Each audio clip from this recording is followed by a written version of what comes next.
During a live stream, my socialite daughter-in-law poured hot soup on me just to amuse her followers. Her family laughed and said, "Relax, it's just a joke." 2 minutes later, my millionaire son broke the door, straightened his suit, and said 3 words that made her beg for forgiveness. "I'm glad to have you here. Follow my story until the end and comment the city you're watching from, so I can see how far my story has reached. My name is Teresa, and I'm 67 years old.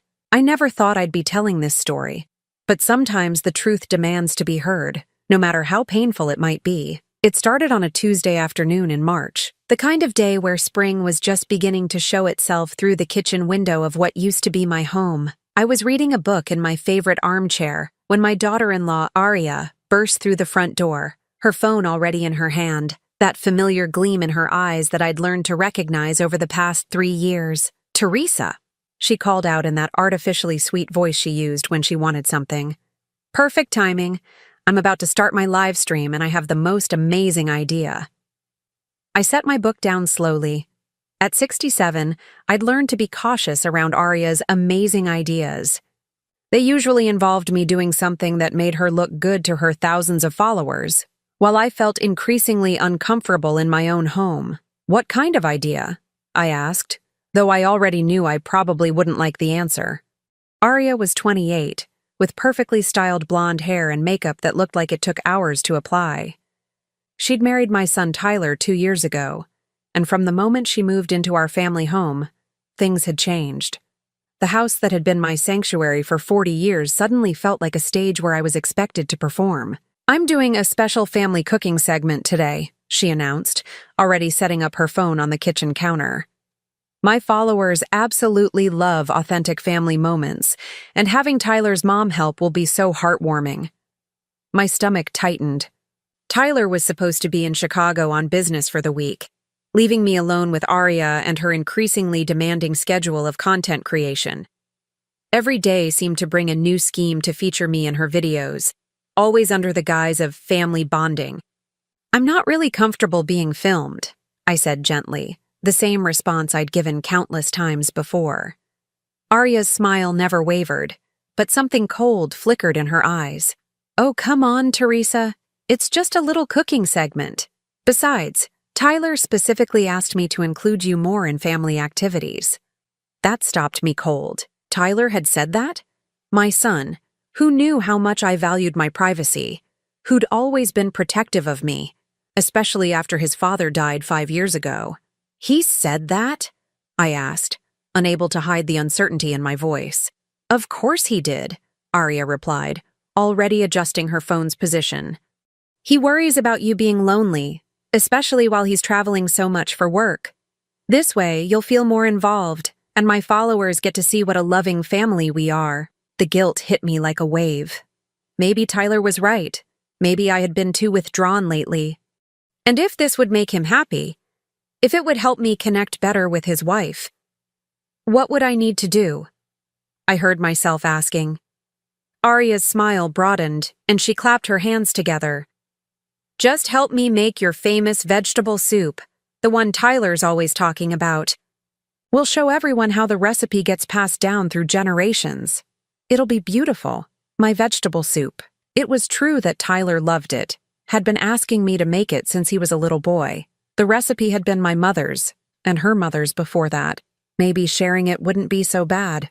"All right," I said slowly, "but nothing embarrassing, okay?" "Of course not," Aria laughed, but there was something about the sound that made my skin crawl. "Trust me, Teresa, this will be perfect." Within minutes, she had her lighting set up and her phone positioned to capture the entire kitchen area. I watched as she transformed into her online persona, all bright smiles and animated gestures. "Hello, beautiful souls," she chirped at the camera. "Welcome back to my channel.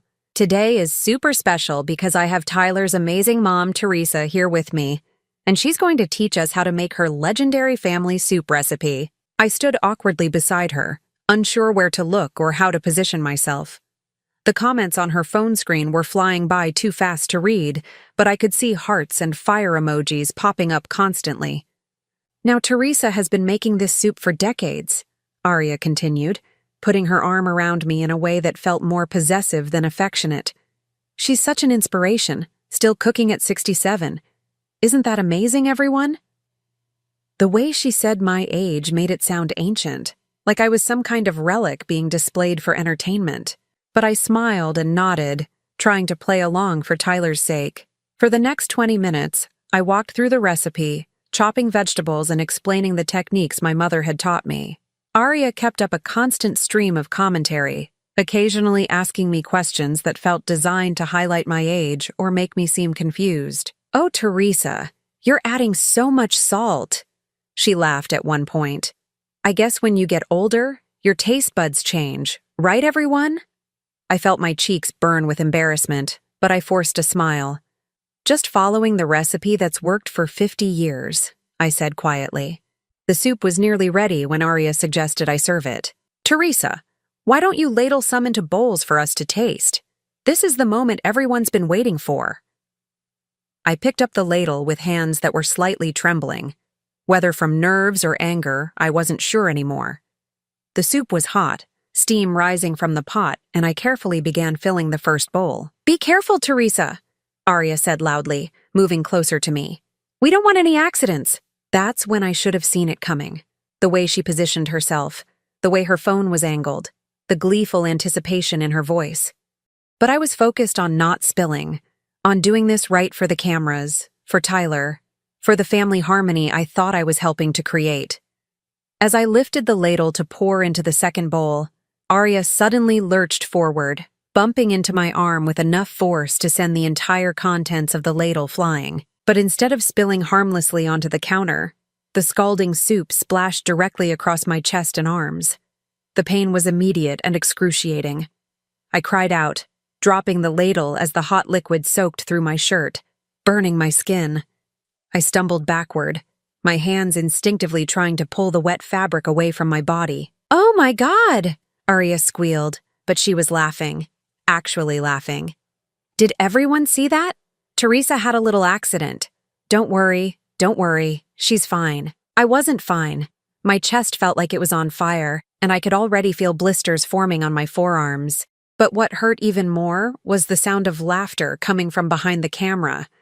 Arya's mother, who had apparently been watching from the living room, was giggling like she'd just witnessed the funniest thing in the world. "It's just a little soup, Teresa," she called out. "Don't be so dramatic."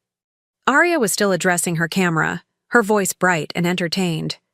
"Sometimes cooking with the older generation comes with surprises. Teresa's okay, everyone, just a little kitchen mishap. Happens to the best of us." I stood there, scalded and humiliated, while she treated my pain like entertainment for her followers. The comments on her screen were a blur of crying, laughing emojis and messages saying things like, "OMG, so funny," and "Poor grandma. I need to clean this up," I managed to say, my voice barely above a whisper. Of course, Arya said dismissively, still focused on her phone. "Thanks for being such a good sport, Teresa. Everyone say bye to Tyler's mom." I didn't wait to hear the goodbyes. I stumbled to the bathroom, my skin screaming in pain, my heart breaking from something much worse than physical injury. As I ran cold water over my burns, I could hear Arya still talking to her camera, milking the accident for every bit of content she could squeeze from it. That's when I realized the terrible truth. This hadn't been an accident at all. The way she'd positioned herself, the way she'd bumped into me at exactly the right moment, the way she'd immediately turned it into entertainment rather than showing any concern for my injuries, I had been set up, used, humiliated for the amusement of strangers on the internet. And my son, the one person I thought would always protect me, was hundreds of miles away, completely unaware that his wife had just turned his mother into a laughingstock. As I stared at my reflection in the bathroom mirror, my shirt soaked and my skin red and blistering, I wondered how I had ended up here. How had I become so powerless in my own home? And more importantly, what was I going to do about it? The sound of Arya's laughter drifted down the hallway, and I realized that my real nightmare was just beginning. The burns on my chest and arms took 3 days to stop throbbing, but the humiliation felt like it might last forever. I spent those days mostly in my bedroom, applying aloe vera gel and trying to make sense of what had happened. Arya knocked on my door twice, both times with that same artificially sweet voice, asking if I needed anything. "I'm fine," I called back each time, though we both knew that was a lie. On the fourth day, I finally felt strong enough to venture back into the kitchen. The house was quiet. Arya had gone out to meet with some sponsors. She'd announced loudly enough for me to hear through my bedroom door. I was grateful for the solitude as I made myself a cup of tea, my movements careful and deliberate. That's when I noticed her laptop sitting open on the kitchen counter, the screen still glowing. I shouldn't have looked. I knew that. But something compelled me forward, maybe the same instinct that had been whispering warnings about Arya for months. The laptop was angled so I could see the screen clearly, and what I saw made my blood run cold. She was in the middle of editing the video from Tuesday. But this wasn't just a simple recording of our cooking session. She had multiple camera angles, as if she'd set up several phones around the kitchen without telling me. And she was editing it, cutting and splicing the footage to make it look even more dramatic than it had been. She'd zoomed in on my face during the moment of impact, capturing every detail of my shock and pain. She'd added slow-motion effects to the soup flying through the air. Worst of all, she'd edited out her own movement forward, the bump that had caused the accident, making it look like I had simply been clumsy. My hands shook as I scrolled through the comments that were already pouring in. Thousands of them. LOL, old people shouldn't be allowed in kitchens. Poor Arya having to deal with this mess. Grandma needs to be in a home. This is why elderly people are dangerous. The cruelty was breathtaking. These strangers were laughing at my pain, making jokes about my age, suggesting I was incompetent and dangerous. And Arya was encouraging it all, responding to comments with crying laughing emojis and messages like, "She's okay, just a little kitchen drama." But that wasn't the worst part. As I kept scrolling, I found something that made my stomach drop to the floor. A comment from someone with a familiar profile picture. "This is gold. Remember last month with the old guy at the coffee shop? You should do a whole series." The old guy at the coffee shop? What was that referring to? My fingers trembling, I clicked on Arya's profile and started scrolling through her previous videos. What I found made me feel sick to my core. There it was, posted 6 weeks ago. Coffee shop chaos with local senior. The thumbnail showed an elderly man who looked to be in his 70s, coffee spilled all over his shirt, looking confused and embarrassed. In the video, Arya was accidentally bumping into him as he tried to carry his coffee to a table. I kept scrolling. Grocery store slip-up. Showed an elderly woman falling in an aisle with Arya rushing to help while clearly filming the whole thing. Bus stop blunder. Featured an older man dropping his papers while trying to board a bus, with Arya's commentary making light of his struggle. Video after video, all featuring elderly people in humiliating situations, all with Arya positioned perfectly to capture their embarrassment. And the comments on each one were the same. Cruel laughter, age-related insults, suggestions that these people were incompetent or burdens on society. My daughter-in-law wasn't just a content creator. She was a predator, targeting vulnerable elderly people for entertainment. And I had been her latest victim, but I was different from the others. I lived in her house. I was family, which meant a new, horrifying thought crept into my mind. I rushed to Tyler's study and pulled out the stack of papers he kept in his desk drawer. Insurance documents, medical records, financial statements. Things I'd never paid much attention to before, trusting Tyler to handle our family's business affairs. I found what I was looking for buried in a folder marked Future Planning. It was a consultation form from Sunset Manor, a local assisted living facility.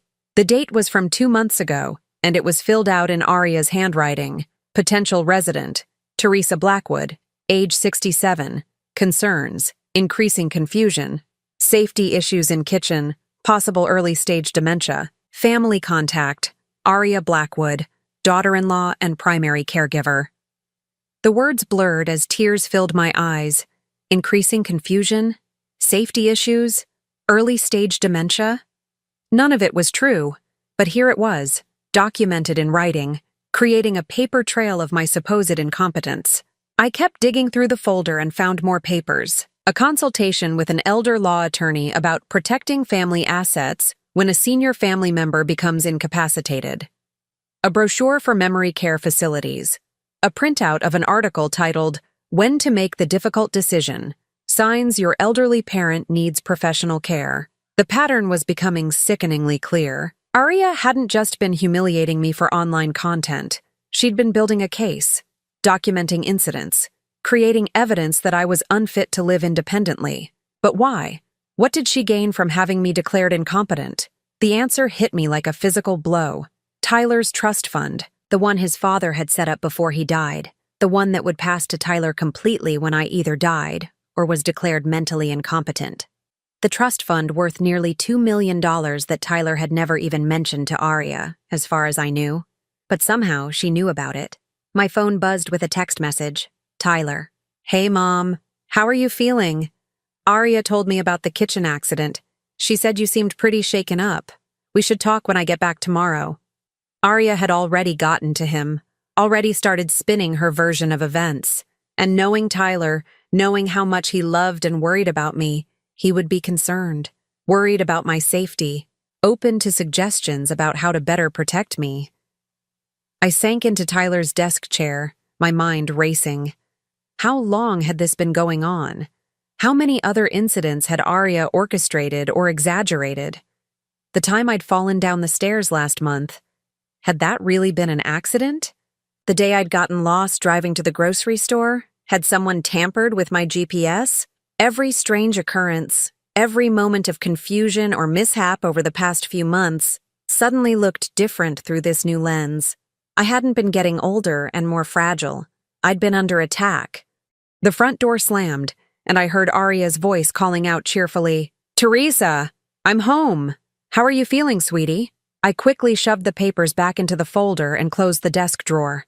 My heart was pounding as I tried to compose myself, but inside a cold fury was building. She thought she was so clever. She thought I was just another helpless elderly person she could manipulate and exploit. She thought she could steal my son's inheritance and destroy my life for social media content. She was wrong. As I heard her footsteps coming down the hallway toward the study, I straightened my shoulders and prepared to do something I hadn't done in years. Fight back. "There you are." Aria appeared in the doorway, her phone already in her hand. "I was thinking we could do a little follow-up video about your recovery. Show everyone how resilient you are." I looked at her, really looked at her, for the first time since the kitchen incident. The calculated gleam in her eyes, the way she held her phone like a weapon, the false concern dripping from every word. "Actually, Aria," I said, my voice steadier than I felt, "I think we need to have a conversation about a lot of things." For just a moment, something flickered across her face. Something that looked almost like fear. Good. It was about time she learned that this elderly woman still had some fight left in her. And tomorrow, when Tyler came home, she was going to discover just how much trouble she'd gotten herself into. The conversation I'd planned with Aria never happened. She must have sensed the shift in my demeanor because she suddenly remembered an urgent appointment and disappeared for the rest of the evening. I spent the night in Tyler's study, going through every document I could find, piecing together the full scope of what had been happening under my own roof. By morning, I had a stack of evidence that painted a terrifying picture. Bank statements showing unusual charges to my credit card for things I'd never purchased. Medical appointment confirmations for consultations I'd never scheduled. Even a partially filled application for guardianship papers, with Aria listed as the proposed guardian. I was sitting at the kitchen table, organizing everything into neat piles, when I heard a car door slam in the driveway. My heart jumped.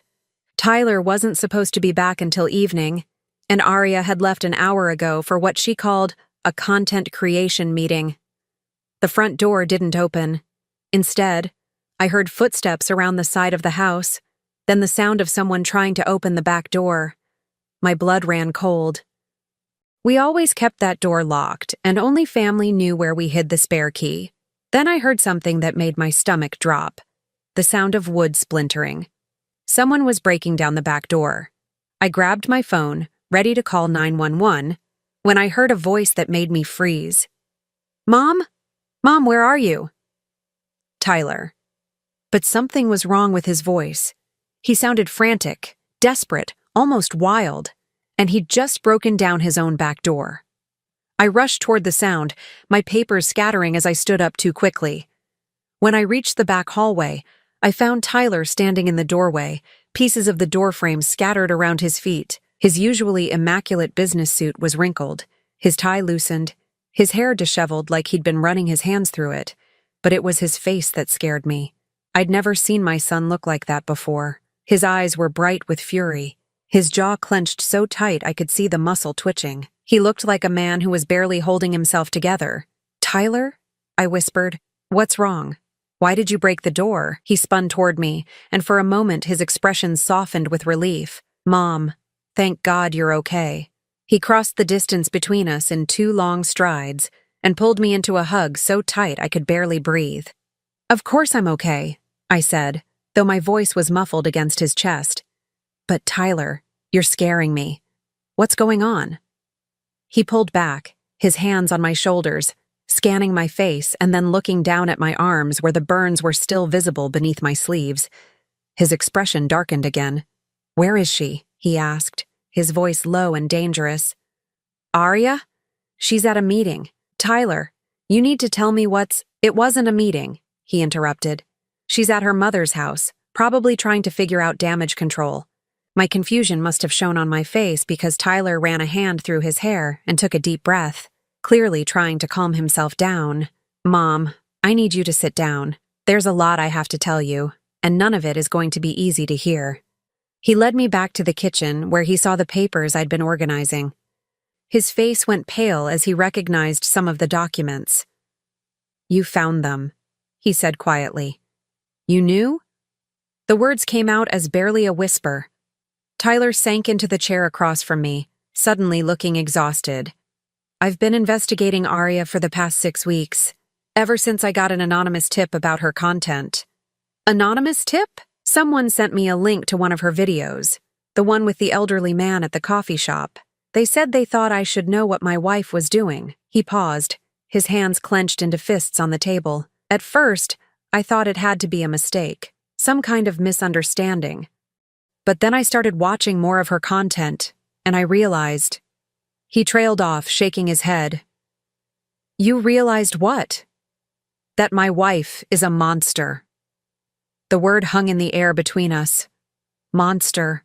It seemed too harsh, too dramatic, but as I thought about everything I'd discovered, I realized it might be the most accurate description. "I hired a private investigator," Tyler continued.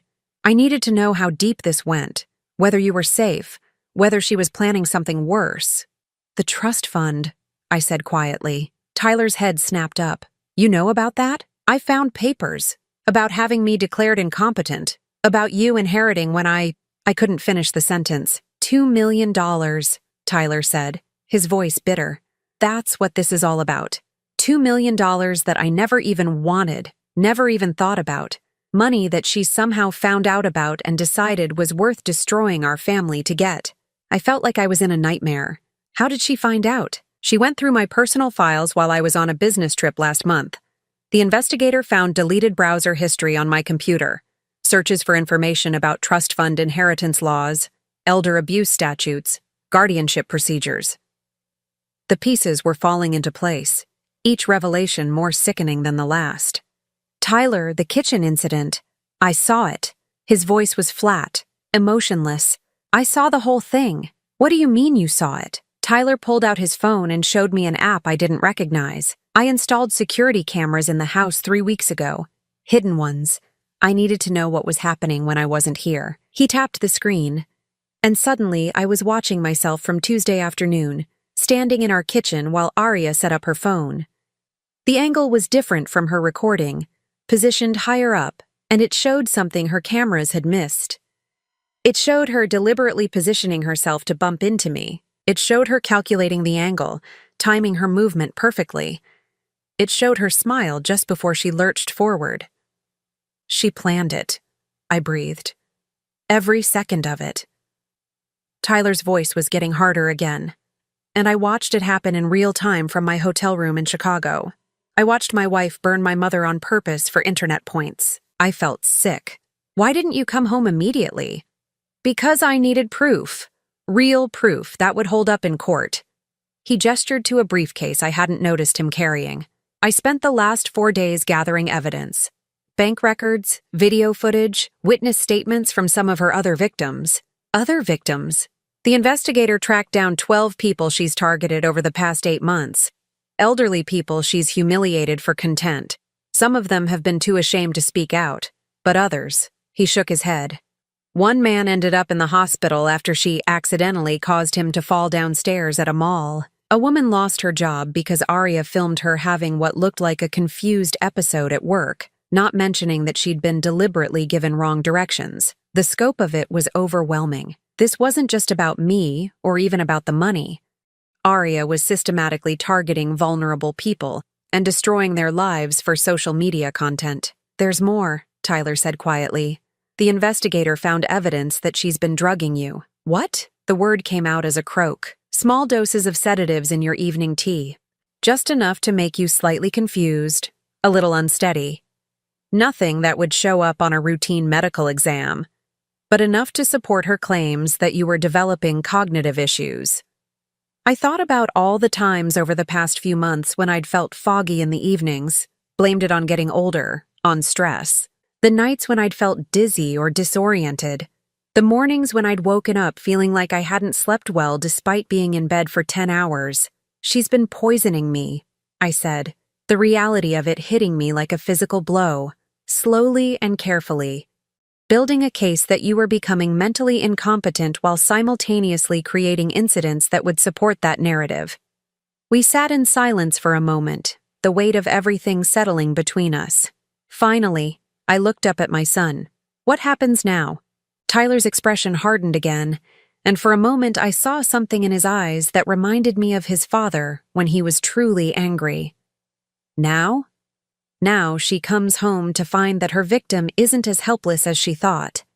As if summoned by his words, we heard a car pulling into the driveway. Tyler stood up, straightening his tie and smoothing down his hair. In seconds, he'd transformed from the frantic man who'd broken down our door to someone cold and controlled. She's about to learn, he said quietly, that there are consequences for hurting my family. The front door opened, and we heard Aria's voice calling out cheerfully, Tyler, sweetie, you're home early. I have so much to tell you about your mom's little accident. Tyler looked at me one last time. Whatever happens next, Mom, I need you to know that I'm sorry. I'm sorry I wasn't here to protect you. I'm sorry I married someone who could do this to you. And I'm sorry for what you're about to witness. The sound of heels clicking on hardwood grew closer. But I'm not sorry for what I'm about to do to her. Aria walked into the kitchen with her usual confidence, phone already in hand, probably ready to document whatever interaction she was planning to have with Tyler about my condition. Her smile was bright and practiced, the same one she used for her followers. Tyler, she squealed, rushing toward him with arms outstretched. I'm so glad you're home early. I was just about to call you about... She stopped mid-sentence when she saw Tyler's face. His expression was stone cold, completely different from the warm, loving husband she was used to manipulating. Her arms dropped to her sides, and I watched confusion flicker across her features. About what, Aria? Tyler's voice was quiet, controlled, but there was something underneath it that made my skin crawl. I'd never heard my son sound so dangerous. About your mother, Aria said, her voice becoming uncertain. She had another episode yesterday. The kitchen incident I told you about? It's getting worse, Tyler. I think we need to seriously consider our options for her care. Tyler didn't respond immediately. Instead, he pulled out his phone and set it on the kitchen table, screen facing up. With a few taps, the video from Tuesday afternoon began playing, but this wasn't Aria's edited version.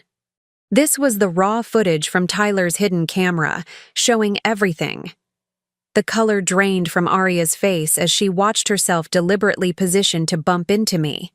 Watched herself time the collision perfectly.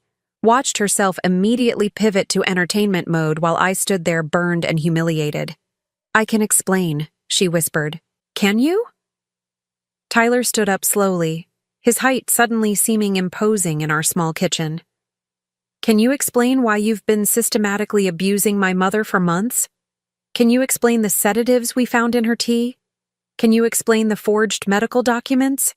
With each question, Tyler pulled a document from his briefcase and placed it on the table. The medication bottles, the fake consultation reports, the guardianship papers. "Can you explain this?" He slammed down a thick folder that I hadn't seen before.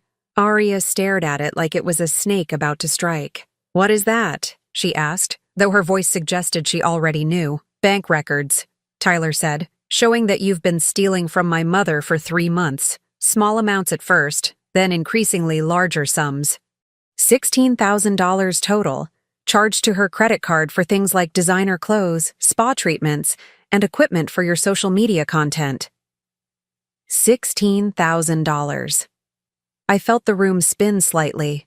I had noticed some charges on my statements that seemed odd, but when I'd asked Arya about them, she'd had reasonable explanations. Medical appointments I'd supposedly forgotten about, groceries she'd picked up for the household, equipment for home improvements. Those were legitimate expenses, Arya said, but her voice lacked conviction. I was helping Teresa with things she couldn't manage anymore, like the $700 handbag you bought at Nordstrom last week. Tyler's voice was getting colder. Or the $1,500 cosmetic procedure you charged to her card. Or how about the ring light and professional microphone setup you bought for your content creation? Each revelation hit me like a physical blow. She hadn't just been abusing me emotionally and physically. She'd been robbing me blind while pretending to care for me. "And then there's this," Tyler continued, pulling out another folder. "Financial projections showing exactly how much money you'd have access to once you had me declared your mother's guardian and gained control of her assets." He opened the folder to reveal spreadsheets in Arya's handwriting, detailed calculations of my bank accounts, the value of the house, and projections of how much money she could access monthly if I were declared incompetent. "You had it all planned out," Tyler said. "Right down to which facility you'd put her in, and how much of her assets you could liquidate without drawing attention." Arya's breathing was becoming shallow, panicked. Her eyes darted between Tyler and me, looking for some escape, some explanation that would make this all go away. "Tyler, you don't understand," she said, her voice taking on a pleading tone. "Your mother is sick. She's getting confused, having accidents. I was just trying to protect her, to protect both of you from making difficult decisions later. By drugging her," Tyler's voice cracked like a whip. "By deliberately causing accidents and filming them for entertainment? By stealing her money and forging medical documents?" He pulled out his phone again and opened a different app. "Would you like to hear what Dr. Martinez had to say when I called him yesterday?" Arya went white. "You remember Dr. Martinez, don't you? The physician you claimed had diagnosed my mother with early-stage dementia? Funny thing about that, Arya. When I called his office, they had no record of my mother ever being a patient. No consultation, no diagnosis, no treatment recommendations. Nothing. The forgery was complete. Arya had created an entire fictional medical history to support her case for having me declared incompetent. But here's the really interesting part," Tyler continued, his voice getting quieter and more dangerous. "Dr. Martinez does remember you.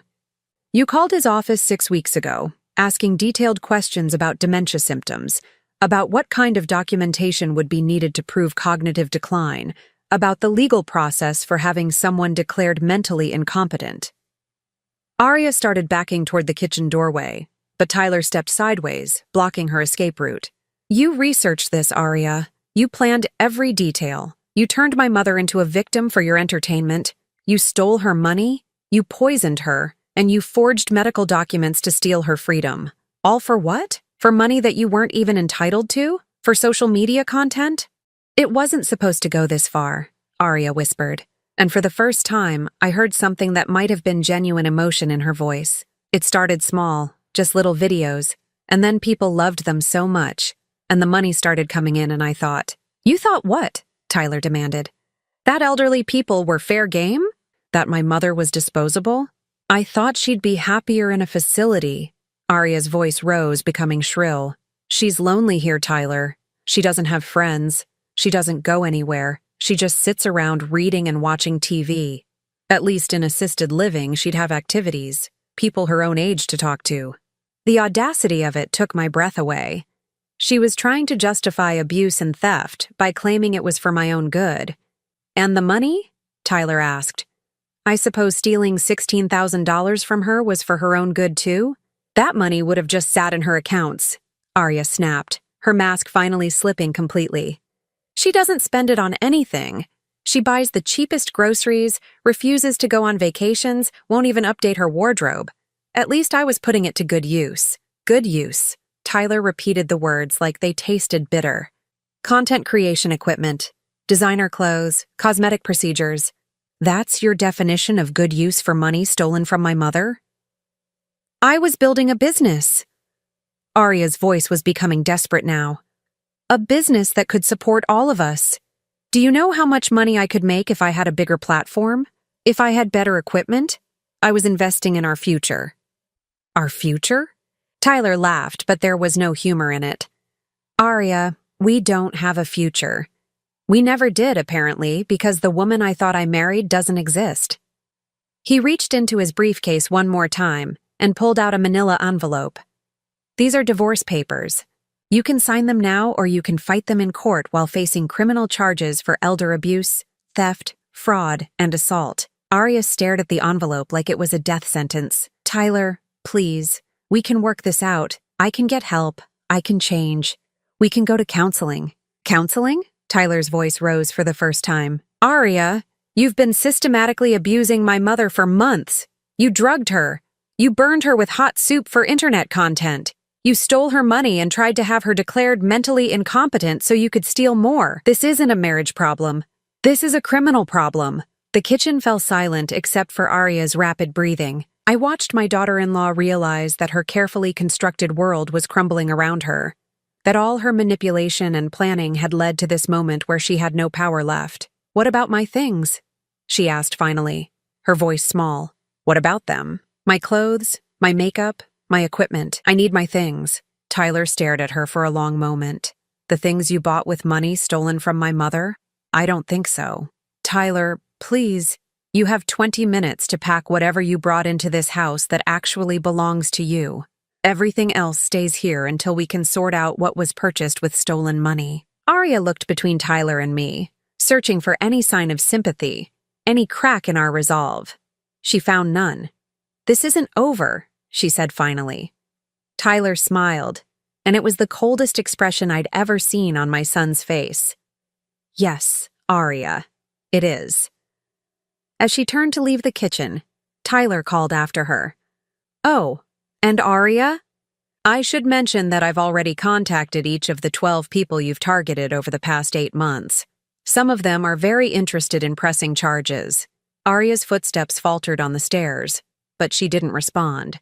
20 minutes later, we heard the front door slam. Through the kitchen window, I watched her throw a single suitcase into her car and drive away, leaving behind the life she'd tried to steal from me. Tyler sank into his chair, suddenly looking exhausted again. It's over, Mom. She can't hurt you anymore. But as I sat there surrounded by evidence of months of systematic abuse, I realized that while Arya might be gone, the real work of healing was just beginning. The silence after Arya left was deafening. Tyler and I sat in the kitchen for what felt like hours, surrounded by the evidence of her crimes, neither of us quite able to process what had just happened. The woman who had been living in our home, sharing our meals, pretending to be family, had been systematically destroying my life for months. I should have seen it sooner, Tyler said finally, his voice heavy with guilt. I should have known something was wrong. How could you have known? I asked, though my own voice sounded strange to my ears. She was very good at what she did. That was the truth that hurt the most. Arya hadn't been sloppy or obvious. She'd been calculating, patient, methodical. Every move had been planned, every incident carefully orchestrated to build her case while maintaining plausible deniability. Over the next few days, Tyler helped me sort through everything. We changed all the locks, canceled my credit cards, and set up new bank accounts that Arya couldn't access. I threw away every tea bag in the house, every beverage container that she might have tampered with. Tyler even had the house professionally swept for hidden cameras that Arya might have installed. The hardest part was going through her social media content. Tyler's private investigator had downloaded everything before she could delete it, and we spent hours watching video after video of elderly people being humiliated for entertainment. The comments were the worst part. Thousands of people laughing at vulnerable adults, making cruel jokes about aging, suggesting that these people were burdens who should be put away. "How did I not know she was capable of this?" Tyler asked one evening, as we reviewed the evidence his lawyer would need for the criminal case. I thought about that question for a long time. Looking back, there had been signs. Small moments when her mask had slipped, brief flashes of coldness or calculation. But she'd been so good at covering them up, at presenting herself as the perfect daughter-in-law who was just trying to help. "She told us what we wanted to hear," I said finally. "You wanted to believe you'd married someone kind and caring. I wanted to believe that Tyler had found happiness after his father died. We both saw what we needed to see." The legal proceedings began 2 weeks after Arya's expulsion. Tyler's lawyer filed criminal charges for elder abuse, theft, fraud, and assault. The district attorney's office was very interested in the case, especially when they learned about the other victims. That's when we met Margaret Patterson, a 73-year-old woman who had been featured in one of Arya's most popular videos. Margaret had been shopping at a grocery store when Arya, accidentally, gave her wrong directions to the bathroom, causing her to wander confused through the store for 20 minutes, while Arya filmed and provided commentary about senior moments. The video had gone viral, earning Arya thousands of new followers and several sponsorship deals. But for Margaret, it had been devastating. Her employer, a part-time retail job she'd taken to supplement her Social Security, had seen the video and decided she was too confused to continue working. She'd lost her income and, with it, her ability to afford her medications. "I didn't even know I was being filmed," Margaret told us during a meeting at the lawyer's office. "This young woman approached me asking for directions, and when I tried to help her find what she was looking for, she kept giving me wrong information. I thought I was losing my mind." Tyler clenched his fists as Margaret spoke. I could see him struggling with the knowledge that his wife had destroyed this woman's life for content. "The worst part," Margaret continued, "was watching the video later and seeing all those comments. People saying I should be in a nursing home, that I was too stupid to be allowed out in public. My own grandchildren saw it. They started asking their parents if I was getting dementia. There were others. Robert Chen, an 80-year-old retired teacher who'd been featured falling down mall stairs after Arya deliberately pointed him toward a wet floor. Linda Rodriguez, a 68-year-old grandmother who'd been filmed having what appeared to be a confused episode at a bus stop, not knowing that Arya had given her the wrong schedule information. Each story was heartbreaking. Each represented a life disrupted, a person humiliated, a family affected by Arya's cruelty. And each had generated thousands of views, hundreds of comments, and advertising revenue that had funded Arya's lifestyle. The preliminary hearing was scheduled for 6 weeks after her arrest. Arya had hired an expensive attorney, probably with money she'd stolen from me, and was fighting the charges. Her lawyer's strategy seemed to be claiming that everything had been accidents, misunderstandings, coincidences. That strategy fell apart when Tyler's investigator testified about the planning documents found on Arya's computer, detailed notes about potential targets, research into dementia symptoms, calculations about inheritance laws. The prosecution painted a picture of a predator who had systematically targeted vulnerable elderly people for profit. But it was the video evidence that sealed her fate. Tyler's hidden camera footage showing Arya deliberately causing the soup incident was played in court, contrasted with her edited version that made it look like an accident. The jury watched in silence as the truth was revealed, seeing the calculation in her movements, the immediate pivot to entertainment mode while I stood there burned and humiliated. The defendant, the prosecutor said during closing arguments, turned elder abuse into a business model. She systematically targeted vulnerable seniors, caused them deliberate harm, and then profited from their humiliation. This wasn't accidental. This wasn't misunderstood. This was predatory behavior at its worst. The trial lasted 3 days. Aria's family, who had attended the first day in support, quietly disappeared as the evidence mounted. Her social media followers, who had numbered in the hundreds of thousands, dwindled as news of the trial spread. Sponsors pulled their contracts, advertisers canceled partnerships, and the platform that had made her famous suspended her account. When the verdict came in, I was sitting in the courtroom next to Tyler, holding his hand. Guilty on all counts: elder abuse, theft, fraud, assault, and conspiracy. The judge sentenced her to 4 years in prison, with additional time for the financial crimes. But the criminal case was only part of the story. The civil lawsuits began almost immediately. Margaret Patterson sued for lost wages and emotional distress. Robert Chen sued for medical expenses from his fall. Linda Rodriguez sued for defamation. I sued for the money she'd stolen, plus damages for the abuse and attempted fraud.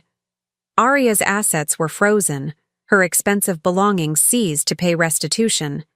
The designer clothes she'd bought with my money, the professional equipment she'd purchased for content creation, even the car she'd driven away from our house. Everything was sold to compensate her victims. The house felt different after she was gone, lighter somehow, as if her presence had been casting a shadow I hadn't even realized was there. Tyler moved back into his childhood bedroom, and we began the slow process of rebuilding our relationship. I keep thinking about what would have happened if that anonymous tip hadn't come in, Tyler said one evening as we shared dinner at the kitchen table.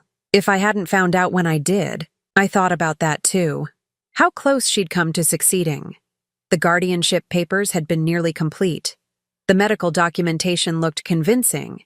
If Tyler hadn't started investigating when he did, I might have found myself declared incompetent, institutionalized, with Aria controlling my assets and my life. But you did find out, I said, and you protected me. Tyler shook his head. I should have been protecting you all along. I should have seen what she was doing. We both wanted to believe the best of her, I said. That doesn't make us weak or stupid. It makes us human. The investigator never did find out who sent Tyler that anonymous tip, the video link that started his investigation. Someone out there had seen what Aria was doing and decided to act. Maybe another victim, maybe just a stranger who recognized abuse when they saw it. I like to think it was Margaret Patterson or one of the others, fighting back in the only way they could. 3 months after the trial, I received a letter from Aria in prison. Tyler wanted to throw it away without reading it, but I was curious. What could she possibly have to say? The letter was 2 pages of self-pity and blame-shifting. She claimed she'd been trying to help me, that she'd only wanted what was best for our family, that everyone had misunderstood her intentions. She asked for forgiveness, said she was getting counseling, promised she was a changed person. At the end, she made one final request. Could I possibly put some money in her commissary account?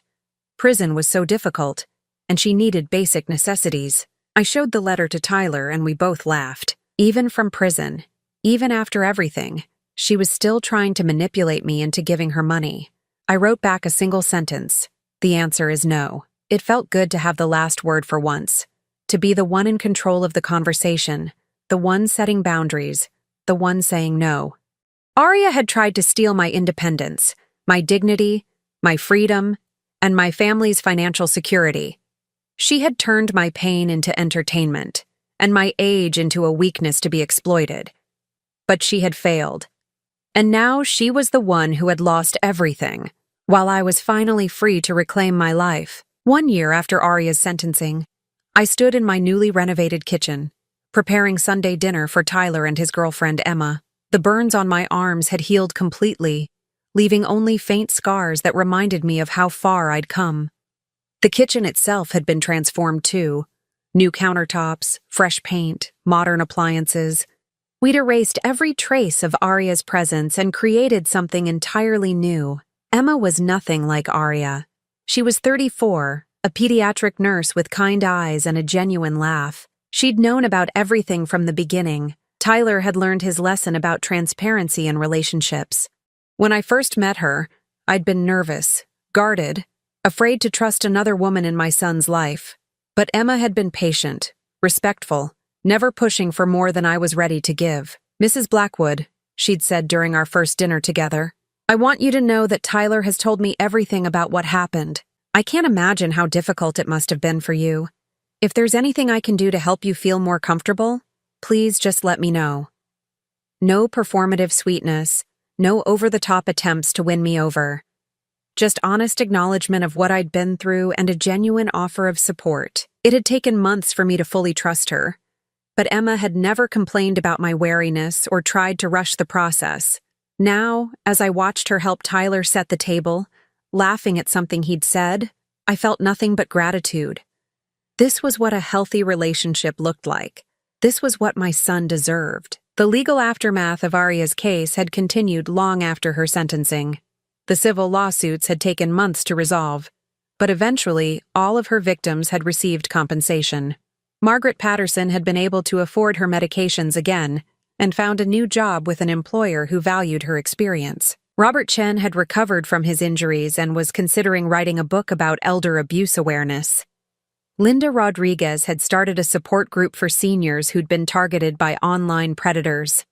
As for me, I'd received full restitution for the money Aria had stolen, plus additional damages for pain and suffering. The money sat in my account, mostly untouched. After everything that had happened, material possessions seemed less important than they once had. What mattered was freedom. The freedom to wake up each morning without fear, without wondering what new humiliation awaited me. The freedom to trust my own perceptions, to know that if something seemed wrong, it probably was. The freedom to set boundaries and enforce them without guilt. I'd started volunteering at a local senior center, helping other elderly people recognize the signs of financial abuse and online exploitation. It turned out that Aria wasn't unique. There were dozens of social media creators who targeted vulnerable populations for content. My story had become a cautionary tale, shared in workshops and training sessions for caregivers and family members. "The thing people don't understand," I told audiences when I spoke about my experience, "is how gradual it was. She didn't start by burning me with soup or forging medical documents. She started with small boundary violations, little moments of disrespect that seemed harmless. By the time the abuse escalated, I'd already been conditioned to accept unacceptable behavior. The responses to my talks were always intense. Other seniors would approach me afterward, sharing their own stories of manipulation and abuse. Adult children would thank me for helping them recognize warning signs in their own parents' situations. Caregivers would ask for advice about protecting their elderly clients. It felt good to turn my trauma into something helpful, to ensure that Aria's victims wouldn't be forgotten and that other potential victims might be protected. Tyler had thrown himself into his work with renewed focus, but he'd also made significant changes in his priorities. He traveled less, delegated more, and made sure we had regular family time. We'd started a tradition of Sunday dinners, just the three of us now that Emma had become a permanent fixture in our lives. "I keep thinking about how different things could have been," Tyler said one evening as we cleaned up after dinner. "If I hadn't gotten that anonymous tip, if I hadn't started investigating when I did." "But you did?" I reminded him, the same response I always gave when he went down this path. "And you saved me." "We saved each other," he corrected. "You were already figuring it out. You found those documents, you saw through her lies. I just provided the backup you needed." He was right, and that realization had been one of the most important parts of my healing. I hadn't been a helpless victim. Even while being drugged, manipulated, and abused, some part of me had remained alert, suspicious, ready to fight back when the moment came. That strength had never left me, even when I'd thought it had. Emma looked up from where she was loading the dishwasher. "Have you heard anything about Aria recently?" Tyler and I exchanged glances. We had, actually. The prison system sent us periodic updates as victims of her crimes, and the news wasn't encouraging. "She's been disciplined several times for attempting to manipulate other inmates," I said, "and she's refused most of the counseling programs they've offered. Her parole hearings keep getting postponed because she won't acknowledge the harm she caused." "Some people never change," Emma said quietly. "And some people do," Tyler added. looking at me with pride. Mom's stronger now than she was before this whole thing started. He was right about that too. I was stronger. Not because of what Arya had done to me, but because of how I'd survived it, how I'd found my way back to myself, how I'd learned to trust my instincts and value my own worth. The scars on my arms had faded, but I still looked at them sometimes, remembering that day in the kitchen when Arya had burned me for contempt. The memory no longer filled me with shame or pain. Instead, it reminded me of my resilience, of the moment when I'd begun to see through her manipulation. 6 months ago, I'd made a decision that surprised everyone, including myself. I'd started dating again. Harold was a widower I'd met at the senior center, a retired teacher who volunteered in the literacy program. He was 71 with gray hair and laugh lines around his eyes, and he treated me with the kind of respect I'd forgotten I deserved. Our relationship was slow, careful, built on genuine friendship and shared interests rather than convenience or manipulation. Tyler had been nervous about it at first, understandably protective after everything that had happened with Arya, but Harold had won him over quickly with his straightforward honesty and obvious care for my well-being. The thing about Harold, I'd told Tyler when he'd expressed his concerns, is that he makes me feel like myself, not like someone I have to perform for, not like someone who needs to prove her worth, just like Teresa. That was what I'd learned through all of this. I was enough, exactly as I was. My age wasn't a weakness to be exploited or a problem to be solved. My kindness wasn't naivety, and my trust wasn't stupidity. I was a whole person with value and strength and wisdom earned through 7 decades of living. Arya had tried to convince me otherwise, had tried to make me believe I was confused, incompetent, burdensome. She'd tried to steal not just my money but my sense of self-worth, my independence, my dignity. She'd failed. On this Sunday evening, as I watched Tyler and Emma planning their upcoming vacation, as I thought about my dinner date with Harold tomorrow night, as I looked around the kitchen that was once again truly mine, I felt something I hadn't experienced in years. Complete peace. I was 71 years old now, and I was exactly where I belonged, in my own home, surrounded by people who loved me for who I was, free to make my own choices and live my own life. Arya was in prison, serving her sentence for the crimes she'd committed against me and others. Her social media empire had crumbled. Her reputation was destroyed and her victims had found justice. Sometimes healing doesn't mean forgetting. Sometimes it means remembering everything clearly, understanding exactly what happened, and choosing to move forward anyway. It means reclaiming your power not by seeking revenge, but by refusing to let the trauma define you. I thought about the anonymous person who had sent Tyler that first video, the stranger who had seen abuse and decided to act. I never did find out who it was, but I'd written them a letter anyway, thanking them for their courage. I'd given it to Tyler to post on an online forum where advocates shared information about elder abuse cases, hoping it might reach the right person. "You probably saved my life," I'd written. "More than that, you saved my dignity, my independence, and my faith in human kindness. Thank you for seeing what others missed and for having the courage to speak up." I hoped they knew that their action had mattered, that their willingness to get involved had changed everything for me and for all of Arya's other victims. As I turned off the kitchen lights and headed upstairs to my bedroom, I felt grateful for the hard-learned wisdom that had come from surviving Arya's abuse. I knew now that predators rely on silence, isolation, and shame to maintain control over their victims. They count on good people to look the away, to mind their own business, to avoid getting involved. But there are also people like that anonymous tipster, like Tyler's investigator, like the prosecutor who took my case seriously, like the other victims who found the courage to testify. People who understand that protecting the vulnerable isn't someone else's responsibility, it's everyone's. I was safe now, surrounded by love and respect, free to live the life I'd always deserved, and Arya, she was exactly where she belonged, facing the consequences of her choices, learning that actions have accountability. That was justice enough for me. Now I'm curious about you who listened to my story. What would you do if you were in my place? Have you ever been through something similar? Comment below, and meanwhile, I'm leaving on the final screen 2 other stories that are channel favorites, and they will definitely surprise you. Thank you for watching until here.